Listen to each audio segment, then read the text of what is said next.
Welcome to academy of physics.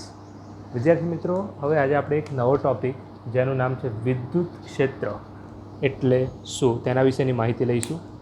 વિદ્યાર્થી મિત્રો, જે રીતે ગુરુત્વાકર્ષી ક્ષેત્ર છે કે જ્યારે કોઈ પદાર્થને હવામાં ફેંકવામાં આવે તો એ પદાર્થ પોતાની જાતે જ પૃથ્વીની સપાટી પર પાછો આવે છે, તેનું કારણ છે પૃથ્વીનું ગુરુત્વાકર્ષણ બળ અને ગુરુત્વાકર્ષી ક્ષેત્ર.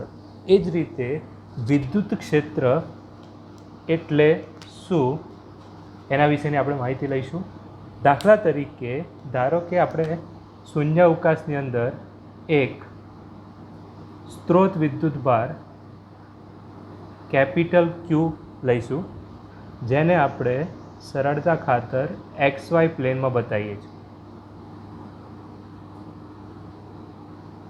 આ એક્સ પ્લેન છે, આ વાય એક્સિસ છે, એટલે આ XY સમતલ થયું.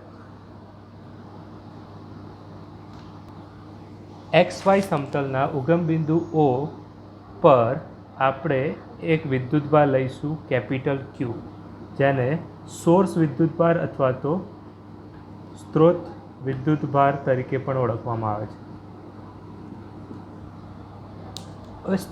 XY સમતલની અંદર આપણે કોઈ એક બિંદુએ P બિંદુ લીધું, જ્યાં આપણે એક બીજો વિદ્યુતભાર જે ખૂબ જ નાનો હશે, સ્મોલ ક્યુ વિદ્યુતભાર આપણે લઈએ છીએ. આ વિદ્યુતભારને નામ છે પરીક્ષણ વિદ્યુતભાર. પરીક્ષણ વિદ્યુત બિંદુ P એ તમારે થિયરીમાં આ રીતે લખવાની, આકૃતિમાં દર્શાવ્યા પ્રમાણે XY સમતલમાં ઉગમ બિંદુ O પાસે Q જે સ્ત્રોત વિદ્યુતભાર છે અથવા તો સોર્સ વિદ્યુતભાર છે, તેનાથી R જેટલા સ્થાન સદિશે P બિંદુએ એક પરીક્ષણ વિદ્યુતભાર વિચારો. આ વિદ્યુતભારનું મૂલ્ય ખૂબ જ નાનું છે, આ વિદ્યુતભાર ખૂબ જ મોટો છે, એટલે આ વિદ્યુતભાર પર બંને સમાન વિદ્યુતભાર છે એટલે અપાકર્ષી બળ લાગશે. જો વિરુદ્ધ પ્રકારના હોય તો બંને વચ્ચે આકર્ષી પ્રકારનું બળ લાગે. હવે ક્વેશ્ચન એ છે કે જ્યારે આપણે અહીંયા ક્યુ વિદ્યુતભાર મૂક્યો તો આ ક્યુ વિદ્યુતભાર વડે આના પર બળ લાગ્યું, પણ જો આપણે આ ક્યુ વિદ્યુતભારને અહીંયાથી દૂર કરી દઈએ તો શું થશે? આ ક્યુ વિદ્યુતભારની પાસે એવું કંઈ હાજર હશે જે આ સ્મોલ ક્યુ વિદ્યુતભાર આપણે જ્યારે અહીંયા મૂકીશું ત્યારે તેના પર બળ લગાડશે. જ્યારે ક્યુ વિદ્યુતભારને આપણે XY સમતલના બે બિંદુએથી દૂર કરી દઈએ તો ક્વેશ્ચન એ છે કે જે ક્યુ વિદ્યુતભાર છે, કેપિટલ ક્યુ વિદ્યુતભાર એટલે સ્ત્રોત વિદ્યુતભાર, તેની પાસે કંઈક એવું હાજર હશે જે આના પર કુલંબીય આકર્ષણ અથવા તો અપાકર્ષણ બળ લગાડે છે. તો જે અહીંયા શૂન્ય અવકાશમાં આ સ્ત્રોત વિદ્યુતભારની ચારે બાજુએ જે હાજર છે એનું નામ છે વિદ્યુત ક્ષેત્ર. હવે વિદ્યુત ક્ષેત્ર એટલે શું આપણે જોઈએ. અહીંયા ક્યુ વિદ્યુતભાર છે, આના પર બળ લગાડે છે. અહીંયા કયું બળ લાગશે બંને વચ્ચે? કુલંબીય બળ.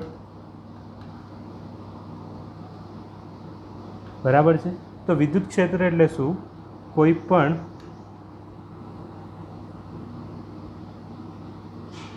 વિદ્યુતભાર તંત્રની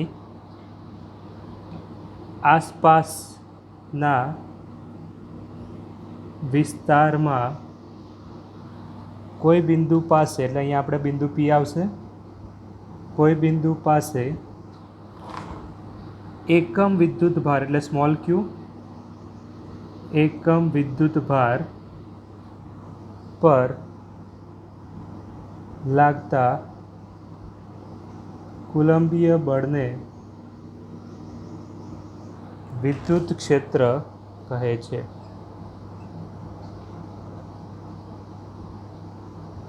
તેની સિમ્પલ એક ડેફિનેશન છે. કોઈ પણ વિદ્યુતભાર એટલે અહીંયા આપણે લીધો છે કેપિટલ ક્યુ, એની આસપાસનો વિસ્તાર એટલે કોઈ પણ એક વિસ્તાર હશે કે સપોઝ આપણે અહીંયા બિંદુ P લીધું છે, એ P બિંદુ પર જ્યારે આપણે એકમ તંત્ર વિદ્યુતભાર Q વિચારીશું તો આ ક્યુ વિદ્યુતભાર એ આના પર કુલંબીય અપાકર્ષી બળ લગાડે છે. આ જે વિસ્તાર થશે આની આજુબાજુનો એને વિદ્યુત ક્ષેત્ર કહે છે. વિદ્યાર્થી મિત્રો, એક બેઝિક તમને આઈડિયા આવી ગયો હશે કે વિદ્યુત ક્ષેત્ર એટલે શું. એક સિમ્પલ તમારે યાદ રાખવાનું છે, એકમ ધન વિદ્યુતભાર પર લાગતા કુલંબીય બળને અથવા તો વિદ્યુતકીય બળને વિદ્યુત ક્ષેત્ર E કહે છે. હવે અહીંયા સદિશ આર સ્થાન સદિશ પર પી બિંદુએ ક્યુ વિદ્યુતભાર છે, તો એના પર કેપિટલ ક્યુ વિદ્યુતભારને કારણે લાગતું વિદ્યુત ક્ષેત્ર એટલે વચ્ચે કુલંબીય બળ લાગે છે. તો વિદ્યુત ક્ષેત્રની વ્યાખ્યા શું કહે છે? એકમ ધન વિદ્યુતભાર એટલે એકમ ધન વિદ્યુતભાર છે સ્મોલ ક્યુ પર લાગતા કુલંબીય બળને તે બિંદુએ રહેલું વિદ્યુત ક્ષેત્ર કહે છે. તો સદિશ સ્વરૂપમાં આપણે દર્શાવ્યું છે સદિશ E of r is equals to સદિશ F of r upon q. તો આના પરથી વિદ્યુત ક્ષેત્રનો એકમ શું આવશે? વ્યાખ્યા પરથી વિદ્યુત ક્ષેત્રનો એકમ ઇઝ ઇક્વલ્સ ટુ એફનો એકમ આવે ન્યૂટન અને ક્યુનો એકમ આવશે કુલમ. તો ન્યૂટન પ્રતિ કુલમ એ વિદ્યુત ક્ષેત્રનો એકમ છે. હવે એનું આપણે પારિમાણિક સમીકરણ જોઈશું. વિદ્યુત ક્ષેત્રનું પારિમાણિક સૂત્ર જે છે આપણે વિદ્યુત ક્ષેત્રની વ્યાખ્યા પરથી લાવીશું. વિદ્યુત ક્ષેત્ર E ઇઝ ઇક્વલ્સ ટુ એનો એકમ શું આવે છે વિદ્યાર્થી મિત્રો? ન્યૂટન પ્રતિ કુલમ. ન્યૂટન એટલે કે કેજી મીટર પર સેકન્ડ સ્ક્વેર. તો કેજી એટલે m1,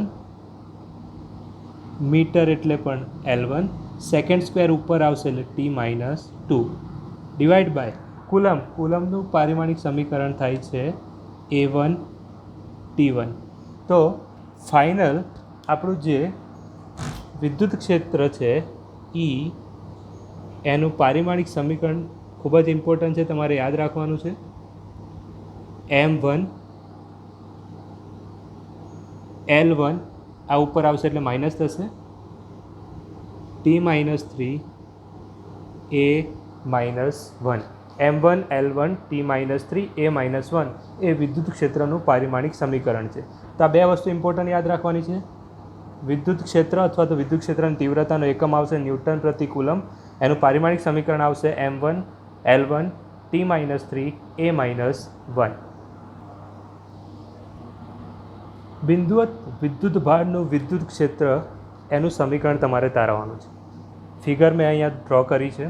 આ વાય આ છે એક્સ એટલે XY સમતલના ઉગમ બિંદુ O પાસે એક આપણે કેપિટલ ક્યુ કે જે સ્ત્રોત વિદ્યુતભાર છે, સોર્સ વિદ્યુતભાર કહીશું, ત્યાંથી આર જેટલા અંતરે એક બિંદુ P વિચારવાનું છે કે જે P બિંદુ પર આપણે પરીક્ષણ વિદ્યુતભાર સ્મોલ ક્યુ જે ખૂબ જ નાની વેલ્યુનો હશે તે વિચારવાનો છે. વિદ્યાર્થી મિત્રો આપણને ખબર છે બે વિદ્યુતભારો સમાન હોય તો બંને એકબીજા પર અપાકર્ષી પ્રકારનું બળ લગાડશે, એટલે અપાકર્ષણને કારણે આ સ્મોલ ક્યુ વિદ્યુતભાર દૂરની તરફ જશે.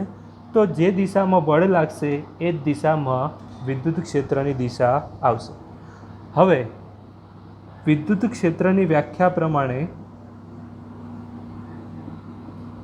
વિદ્યુત ક્ષેત્રની વ્યાખ્યા અનુસાર આર સ્થાન સદિશ ધરાવતા બિંદુ P પાસે લાગતું વિદ્યુત ક્ષેત્ર E ઓફ આર સદિશ ઇઝ ઇક્વલ્સ ટુ સદિશ F of r upon small q જે એકમધન વિદ્યુતભાર છે. હવે અહીંયા જે બળ લાગે છે એ કુલંબીય બળ છે, અપાકર્ષી બળ. હવે કુલંબીય બળની ફોર્મ્યુલા આપણને ખબર છે જેનું વેલ્યુ હવે આપણે અહીંયા મૂકીશું. વિદ્યુત ક્ષેત્ર E of r is equals to એની વ્યાખ્યા શું છે? એકમ ધન વિદ્યુતભાર પર લાગતું કુલંબીય બળ. તો સદિશ F અપોન ક્યુ. હવે કુલંબીય બળનું ફોર્મ્યુલા શું આવશે અહીંયા? કુલંબીય બળ એટલે કે Q1 Q2 upon R square. કે અહીંયા Q1 છે આપણી પાસે કેપિટલ ક્યુ અને Q2 છે સ્મોલ ક્યુ. તો કે કેપિટલ ક્યુ સ્મોલ ક્યુ અપોન આર સ્ક્વેર. આ એફ ઓફ આરની વેલ્યુ આપણે પુટ કરી ઇન્ટુ ક્યુ જે છે એ ઓલરેડી આપણે ઇક્વેશનમાં પહેલેથી છે તો એ ક્યુની વેલ્યુ આપણે અહીંયા પુટ કરી દઈશું. અહીંયા સદિશ સ્વરૂપ છે તો સદિશ સ્વરૂપ માટે આપણે અહીંયા દિશા બતાવીશું આર કેપ જે આની દિશાનો એકમ સદિશ છે. તો વિદ્યાર્થી મિત્રો તમે જોઈ શકો છો કે અહીંયા જે ક્યુ અને ક્યુ છે બંને કેન્સલ આઉટ થશે.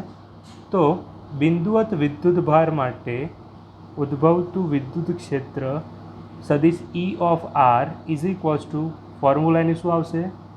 કે q by r square into r cap. જો તમે મેગ્નિટ્યુડ લેશો તો સદિશ E ઓફ સદિશ આર અહીંયા જો તમારે મેગ્નિટ્યુડ સ્વરૂપ બતાવવાનું હોય તો આર કેપ બતાવવાની જરૂર નથી. તો E of R magnitude is equals to મતલબ E is equals to k q upon R square. આ બિંદુવત વિદ્યુતભારનું વિદ્યુત ક્ષેત્રની ફોર્મ્યુલા થશે. જ્યારે તમને ક્વેશ્ચન પૂછાય કે બિંદુવત વિદ્યુતભાર માટે વિદ્યુત ક્ષેત્રનું સમીકરણ તારો, એટલે વિદ્યાર્થી મિત્રો તમારે શું કરવાનું છે? પ્રથમ આ ફિગર ડ્રો કરવાની છે, પછી તમારે સ્ટેપ બાય સ્ટેપ લખવાનું છે કે આકૃતિમાં દર્શાવ્યા પ્રમાણે XY સમતલના ઉગમ બિંદુ O પાસે ક્યુ વિદ્યુતભાર એટલે કે કેપિટલ ક્યુ વિદ્યુતભાર કે જે સ્ત્રોત વિદ્યુતભાર છે તે વિચારો. ઉગમ બિંદુ ઓથી સદિશ આર સ્થાન સદિશે એક બિંદુ P વિચારો કે જ્યાં પરીક્ષણ વિદ્યુતભાર સ્મોલ ક્યુ જે એકમ ધન વિદ્યુતભાર છે આપણે વિચાર્યો છે. તો કેપિટલ ક્યુ વિદ્યુતભાર સ્મોલ ક્યુ વિદ્યુતભાર પર કુલંબીય બળ લગાડશે.